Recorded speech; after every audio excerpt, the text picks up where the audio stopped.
Hi everyone, welcome back to my channel. आज चाहिँ म घरमै हामीले कसरी चिकन मोमो बनाएर खान्छौं भनेर हजुरलाई म रेसिपी सहित म भिडियो लिएर आएको छु। आई होप हजुरलाई मन पर्ने छ है। अनि मोमो चाहिँ आज हामीले घरमा मोमो बनाएर खाएको चाहिँ एकदम मिठो मोमो भएको थियो, एकदम juicy. Oh my god, wow भएको थियो। अचार त अझ धेरै, ओ माय गॉड कस्तो यस्तो मिठो भएको छ नि अचार चाहिँ। ओके, हजुरलाई पनि मेरो भिडियो रेसिपी सहित म लिएर आएको छु। आई होप हजुरलाई मन पर्ने छ। ओके, सुरु गर्छु है त।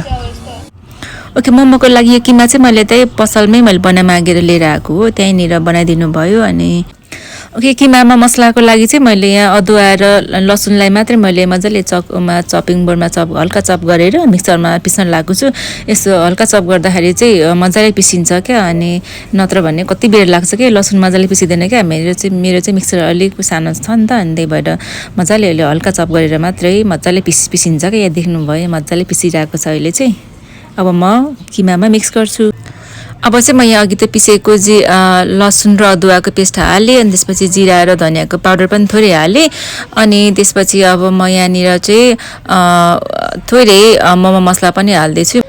मोमो बनाउँदाखेरि चाहिँ म यो मोमो मसला बाहेक अरू चाहिँ खासै केही हाल्दिनँ कि, बाहिर बजारको मसलाहरू हुन्छ नि त्यो चाहिँ म खासै गर्दिनँ, मिक्स गर्दिनँ। किनकि मेरो सानो बच्चाहरू छ कि, बच्चाहरू छ, अनि उनीहरूलाई म प्रायः हाइजेनिक नै बनाएर खुवाउने गरेको छु कि, आफै घरमै मसलाहरू बनाएर। त्यही भएर मैले नुन हालेँ, थोरै मसला त हालेँ, मोमो मसला। त्यसपछि को स्वादको लागि, जुसीको लागि चाहिँ मैले तोरीको तेल तताएँ, अलिकति तोरीको तेल तताएर थोरै बेसार पनि हालेँ त्यहाँनिर।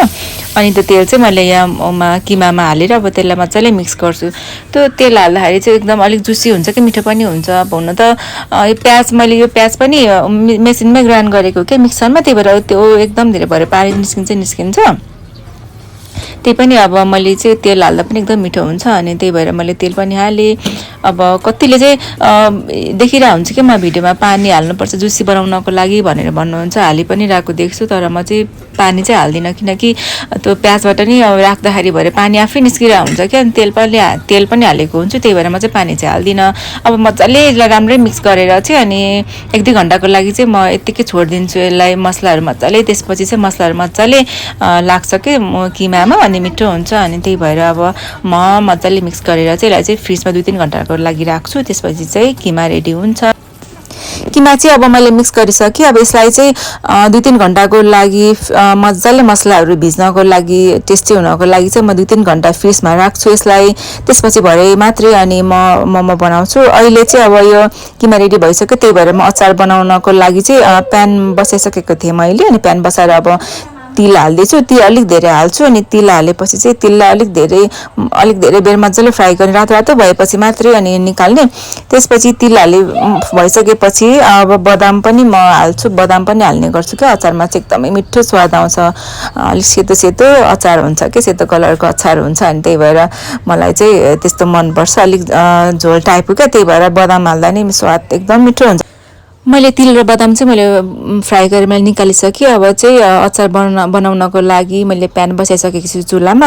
अनि सुरुमा चाहिँ मोमोको अचार बनाउँदाखेरि चाहिँ प्याज र लसुन पड्काउनुपर्छ कि, फुराउनुपर्छ सुरुमा। त्यही भएर मैले लसुन पनि सुरुमा फर्स्टमा लसुन फुराउनु, अलिक रातो भएपछि मात्रै प्याज हाल्ने हो। एकछिन मजाले लसुनलाई चलाउँदै फ्राई गर्ने, अनि त्यो रातो भएपछि त्यसपछि प्याज हाल्ने। प्याज हालेपछि पनि प्याजलाई पनि रातो भइन्जेल मजाले हल्का रातो भएपछि मात्रै टमाटर हाल्ने हो क्या। प्याजलाई चलाउँदै डर्नु नदिकन चलाउँदै बनाउने। अनि फ्राई गरेपछि एकछिनपछि मात्र टमाटर हाल्ने। टमाटर पनि मैले हालिसकेँ यहाँनिर। अब टमाटर हालिसके पछाडि चाहिँ एकछिन चलाउँदै त्यसपछि पिरोको लागि चाहिँ अखरोटको खोर्सानी हाल्न लाग्यो। मैले चाहिँ धेरै पिरो त खान सक्दिनँ म, किनकि बच्चाहरूले नै खान्छ। त्यही भएर म त अलि ठिक्क पिरो हाल्दैछु। यो अखरोटको खोर्सानी तर यति पिरो छ नि, गाउँदेखि आएको हो। अनि खोर्सानी र मैले त थोरै टिमुर पनि हाल्छु। टिमुरले पनि अचार एकदम कस्तो टेस्टी बनाउँछ कि, मलाई चाहिँ टिमुर हालेको अचार एकदमै मनपर्छ। त्यही भएर म टिमुर पनि हाल्छु। अब मजाले नुन पनि स्वाद अनुसारको सुरुमै हाल्ने हो कि, अचार टमाटर फत्काउँदै हाल्ने। त्यसपछि अब अचार टमाटर चाहिँ लगभग पाकिसक्नु लागेछ। अब एकछिन थोरै पकाएपछि चाहिँ यो टमाटर पनि पाके रेडी हुन्छ। त्यसपछि केही बेर सेलाउन दिने, अनि रेडी हुन्छ। अहिले चाहिँ अघि त्यो फत्काएको टमाटर पनि सेलाइसक्यो अनि त्यहीँ धनियाँ मैले हरियो धनियाँ पनि हालेँ अनि सबै मिक्सरमा हाल्दैछु अनि अब हालेर चाहिँ यसलाई म मिक्स गर्न गइरहेको छु अनि अघि त मैले त्यो अचारमा चाहिँ अघि तिल भुटेको थिएँ त्यो तिल र बदाम पनि म सँगै एकै ठाउँ हालेर म ग्राइन्ड गर्न लागेको अनि प्रायः जहिले म यस्तै गर्छु मजाले ग्राइन्ड हुन्छ अनि तिल पनि हालेँ अब हालेर यसलाई चाहिँ म राम्रै मिक्स गर्छु हेर्नुहोस् है त कस्तो हुन्छ अचार मैले चाहिँ अचार पिसेर रेडी बनाएँ अनि अब यहाँनिर म थोरै पानी हालेर ठिक्कको पातलो बनाउँछु अनि नुन पनि फेरि थपघट गर्नुपर्छ अनि ओ माई गड त्यो मैले टेस्ट गरेको अचार कस्तो मिठो भएको छ नि ओ माई गड थोरै धनियाँ पनि हाल्ने धनियाँले अझै धेरै बास्ना कस्तो मिठो आउँछ कि ओ माई गड यति मिठो हुन्छ नि यस्तो अचार हजुरले पनि ट्राई गर्नु होला है ओके अब चाहिँ म मोमो बनाउनतिर लाग्छु अब अचार बनाइसकेपछि म चाहिँ अब पिठो मुछ्दैछु यो पिठो चाहिँ अलिक अगाडि मुछेको हो अहिले चाहिँ फेरि निकालेर राखिरहेको थिएँ मुछेर अहिले चाहिँ निकालेर फेरि अब मोमो बनाउनको लागि यहाँ फेरि हल्का मल्दैछु अनि थोरै अब मैले पछि यसलाई म मोमो बनाउनको लागि अब पिठो पनि रेडी भयो अब चाहिँ म मोमो बनाउँछु है त